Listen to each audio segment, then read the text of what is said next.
Army act کی اس شک میں نہیں آتا۔ مسرت حلالی صاحبہ نے استفسار کیا کہ کور کمانڈر جب اپنے گھر کو بطور دفتر استعمال کریں گے تو کیا اسے دفتر ڈکلیئر کرتے ہیں؟ خواجہ حارث نے کہا کہ ایسے کسی نوٹیفیکیشن کی طرف میں نہیں جا رہا۔ سلمان اکرم راجہ نے بھی اس موقع پر موقف اپنایا کہ ہمیں بھی جسٹس منیب اختر کے تحریر کردہ فیصلے کے کچھ حصوں پر اعتراض ہے، میں اس پر جو ہے وہ دلائل دوں گا۔ اور اس طرح سے یہ معاملہ جو ہے فوری طور پر تو حکومتی استدعا اس کی جو ہے وہ مسترد کر دی گئی کہ فوجی عدالتیں جو ہیں وہ فیصلے سنائیں سویلینز کے ٹرائل کے حوالے سے، لیکن آئینی بینچ نے فوجی عدالتوں میں سویلین کے ٹرائل کا کیس کل تک جو ہے وہ ملتوی کر دیا۔ یہ پہلی بڑی ڈیولپمنٹ ہوئی سپریم کورٹ آف پاکستان کے اس آئینی بینچ کی جانب سے جو کہ حکومتی مرضی کے ساتھ ان کی مرضی اور منشا کے مطابق غیر آئینی اور غیر قانونی طور پر بنایا گیا، جس میں 26ویں آئینی ترمیم لائی گئی، غیر آئینی غیر قانونی طور پر سپریم کورٹ آف پاکستان کے اندر مداخلت کی گئی، اور اس حوالے سے واضح طور پر سپریم کورٹ آف پاکستان کے اکثریتی ججز کا ایک موقف تھا۔ دوسری جانب اہم ترین اور بڑی ڈیولپمنٹ ہوئی، الیکشن کمیشن کا فیصلہ سپریم کورٹ آف پاکستان نے معطل کر دیا، عادل بازئی کی رکنیت بحال کر دی۔ اچھا، عادل بازئی پاکستان تحریک انصاف کے حمایت یافتہ امیدوار تھے، کوئٹہ سے پاکستان تحریک انصاف سے انتخابی نشان لے لیا گیا تھا، ٹکٹ ان کے نہیں مانیں گے تھے۔ اس ماحول میں آزاد حیثیت میں سینکڑوں کی تعداد میں پاکستان تحریک انصاف کے لوگوں نے الیکشن لڑا، اس میں عادل بازئی بھی شامل تھے۔ عادل بازئی کو یقینی طور پر جس طرح سے 3 کروڑ کے قریب عوام نے پاکستان کے دیگر علاقوں میں پاکستان تحریک انصاف کو بغیر کسی انتخابی نشان، بغیر کسی انتخابی ٹکٹ کے، صرف اور صرف عمران خان کے کہنے کے اوپر سینکڑوں مختلف قسم کے انتخابی نشانات رکھے جانے کے باوجود، کنفیوژن پھیلائے جانے کے باوجود گھروں سے نکل کر ووٹ دیا، اور 200 کے قریب 180 کے قریب لوگ پاکستان تحریک انصاف کے جو ہے وہ قومی اسمبلی کے اندر کامیاب ہوئے۔ اور اسی طرح سے کوئٹہ کے اندر عادل بازئی بھی پاکستان تحریک انصاف کی حمایت سے کامیاب ہوئے۔ بعد میں پھر دباؤ ان کے اوپر بڑھایا گیا، ان کے خلاف جو کچھ کیا گیا کوئٹہ کے اندر ان کے کاروبار کے ساتھ اور ان کے خود کے ساتھ، ان کی فیملی کے ساتھ، وہ آپ کے سامنے ہے جس طرح کا دباؤ ان کے اوپر آیا، زور زبردستی انہیں نون لیگ کے اندر جو ہے وہ شامل کر لیا گیا۔ اس کے بعد جب پھر ایک موقع کے اوپر جو ہے وہ یہ پھر ڈٹ کر کھڑے ہو گئے اور انہوں نے اپوزیشن بینچوں کے اوپر بیٹھنے کی بات کی، ان کی جانب سے 2 حلف نامے گردش کرتے رہے۔ ایک حلف نامہ نون لیگ میں شمولیت کے حوالے سے تھا، دوسرا حلف نامہ پاکستان تحریک انصاف سنی اتحاد کونسل میں شمولیت کے حوالے سے تھا۔ نواز شریف صاحب اس معاملے کو خصوصی طور پر کہاں لے گئے؟ جی ہاں، وہ اس معاملے کو اس طرح سے لے گئے کہ الیکشن کمیشن نے اسپیکر قومی اسمبلی سردار ایاز صادق کی درخواست پر عادل بازئی کی قومی اسمبلی کی رکنیت معطل کی تھی، کیونکہ نون لیگ کے صدر نواز شریف نے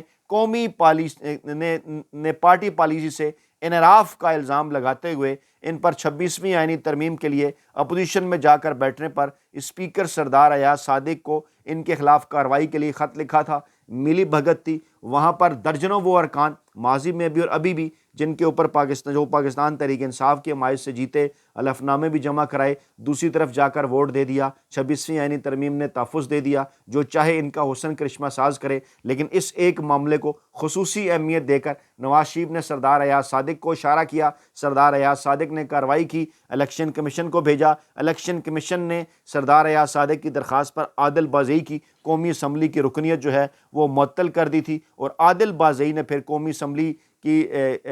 ان کی جو رکنیت اسپیکر کے کہنے پر الیکشن کمیشن نے معطل کی، اس پر وہ سپریم کورٹ آف پاکستان چلے گئے تھے، اور وہاں سپریم کورٹ آف پاکستان میں اس معاملے کو جسٹس منصور علی شاہ کی سربراہی میں 3 رکنی بینچ دیکھ رہا تھا، جس میں جسٹس عقیل عباسی اور جسٹس عائشہ ملک صاحبہ شامل تھے۔ اب ناموں ہی سے اندازہ ہو جاتا ہے آئینی اور قانونی ججز، اور تمام تر وہ فیصلے دے رہے ہیں جو آئین اور قانون کے مطابق ہیں، حکومت کے ناپسندیدہ ججز، قاضی فائز عیسیٰ صاحب کے گروپ کے ناپسندیدہ ججز۔ یہاں سے جناب فیصلہ آتا ہے، سپریم کورٹ الیکشن کمیشن کا فیصلہ معطل کرتے ہوئے عادل بازئی کی قومی اسمبلی کی رکنیت جو ہے وہ بحال کر دیتی ہے۔ گویا کہ پاکستان تحریک انصاف کے مینڈیٹ کی واپسی کا یہ اعلان ہے، واپسی کی یہ شروعات ہیں۔ یہ معاملہ ظاہر کرتا ہے کہ آئین اور قانون کے مطابق ایسے ہی اگر تمام تر معاملات کو دیکھا جائے آئینی بینچز کے اندر بھی، تو پھر پاکستان تحریک انصاف کے مینڈیٹ کی واپسی ہی ہوگی۔ یہ بار بار پکار کر سپریم کورٹ آف پاکستان کا فیصلہ یہ اعلان کر رہا ہے کہ پاکستان تحریک انصاف کے مینڈیٹ کی واپسی ہو رہی ہے۔ دوسری جانب رہائی کے حوالے سے اعلانات، عمران خان کی رہائی کے حوالے سے اعلانات کچھ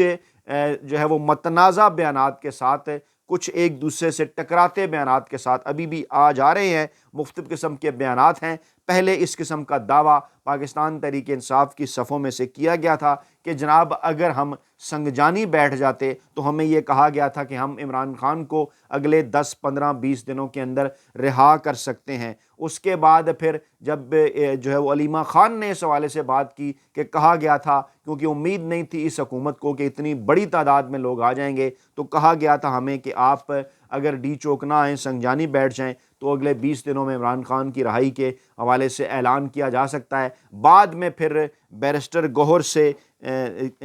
جو ہے وہ اس قسم کا ایک بیان بیرسٹر گوہر صاحب کی جانب سے سامنے آیا کہ نہیں جناب ان کے علم میں ایسا کوئی معاملہ نہیں ہے۔ دوسری جانب ذرائع کا یہ دعویٰ ہے، وہ جو کہتے ہیں نا کہ دھواں تبھی اٹھتا ہے جب کہیں نہ کہیں آگ لگی ہوتی ہے، تو ایسا ہی ہے۔ ہمارے ذرائع کا یہ دعویٰ ہے کہ عمران خان کو اس قسم کی آفرز کی جا چکی ہیں، اور ان آفرز کا مقصد یہی ہے کہ عمران خان سے ڈیل یا NRO حاصل کیا جائے۔ جو بدلتے ہوئے عالمی معاملات ہیں ان میں جو بین الاقوامی اسٹیبلشمنٹ اقتدار سنبھالنے جا رہی ہے، امریکہ کے اندر نئی اسٹیبلشمنٹ جس کو ڈونلڈ ٹرمپ صاحب کی اسٹیبلشمنٹ کہا جاتا ہے، ان کے ساتھ ایزی فیل نہیں کر رہی پاکستان کی اسٹیبلشمنٹ۔ نظر انہیں آ رہا ہے، اور جاتے جاتے جو امریکی اسٹیبلشمنٹ جو بائیڈن کی حمایتی الائنڈ اسٹیبلشمنٹ ہے، ان کی جانب سے سعودی عرب کے ذریعے بھی اور دیگر جو ہے وہ کچھ ذرائع کے ذریعے بھی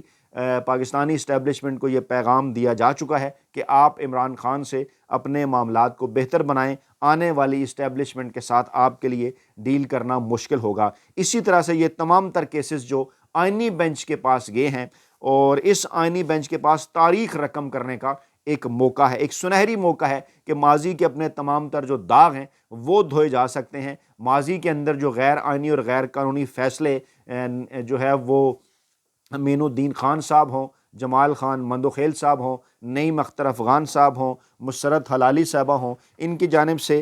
ماضی میں جس قسم کے فیصلے آئین اور قانون کے خلاف جو آئے، ان کے داغ دھونے کا وقت آ چکا ہے۔ اور سپریم کورٹ آف پاکستان کے ذرائع کا یہ دعویٰ ہے کہ یہ ضروری نہیں، ماضی میں بھی اس قسم کی مثالیں موجود ہیں کہ حکومتی مرضی کے ساتھ، حکومتی منشا کے ساتھ ججز آئے سپریم کورٹ آف پاکستان میں، یہاں تک کہ چیف جسٹس بھی آئے، لیکن ایک موقع کے اوپر آ کر پھر انہوں نے آئین اور قانون کے تحت جب فیصلے دینا شروع کیے تو ان کے جو لانے والے تھے انہیں ہی اس بات کے اوپر پریشانی ہونا شروع ہو گئی۔ اس وقت بھی ابتدائی سطح پر یہ فوجی عدالتوں کے حوالے سے جو فیصلہ آیا ہے، اسے ٹھنڈی ہوا کا جھونکا قرار دیا جا رہا ہے، لیکن اس کے ساتھ ساتھ کچھ ہلکے سے آئی واش بھی قرار دے رہے ہیں کہ پاکستان تحریک انصاف تاکہ آئینی بینچ کا بائیکاٹ نہ کرے، پاکستان تحریک انصاف تاکہ ان تمام تر معاملات کے اوپر سپریم کورٹ آف پاکستان میں آئے۔ لیکن ایک بات کا کریڈٹ بہرحال پاکستان تحریک انصاف اور عمران خان کو دینا ہوگا کہ تمام تر چیزوں کے باوجود ابھی تک عمران خان اور پاکستان تحریک انصاف کی جانب سے عدالتوں کے اوپر بار بار انہیں موقع دیا جا رہا ہے، بار بار یہ بات کی جا رہی ہے کہ ہم اس عدالتی سسٹم سے باہر نکل کر اگر سڑکوں پر احتجاج کر بھی رہے ہیں تو ایک مخصوص محدود حد تک کر رہے ہیں، ہم نے قطعاً بائیکاٹ نہیں کیا عدالتوں کا۔ بارہا یہ کہتے ہیں کہ عدالتیں دباؤ کے نتیجے میں جو ہے وہ بنائی گئیں، اپنی مرضی اور منشا کے مطابق آئینی بینچز بنائے گئے، لیکن اس کے باوجود ہم اپنے تمام تر معاملات ایک بار پھر انہی عدالتوں، انہی آئینی بینچز کی جانب لے جا رہے ہیں۔ اور یہ جو کیسز میں نے آپ کے سامنے رکھے ہیں بڑے بڑے کیسز ہیں، اہم ترین کیسز ہیں۔ 9 مئی کا معاملہ ہو، انتخابی دھاندلیوں کا معاملات ہوں، ملٹری کورٹس کا معاملہ ہو، پاکستان تحریک انصاف کے لوگوں پر کیسز کا معاملہ ہو، یہ تمام کے تمام وہ معاملات ہیں جو گزشتہ کافی ماہ سے سپریم کورٹ آف پاکستان میں رکے ہوئے تھے، ان کی باری ہی نہیں آ رہی تھی، ان کیسز کو سنا ہی نہیں جا رہا تھا، اور قاضی فیض عیسیٰ صاحب، ان کے لیے کہا جاتا ہے کہ وہ ان تمام تر کیسز پر ان کو خزانہ سمجھ کر ان کے اوپر سانپ بن کر بیٹھے ہوئے تھے۔ لیکن اب خیر اس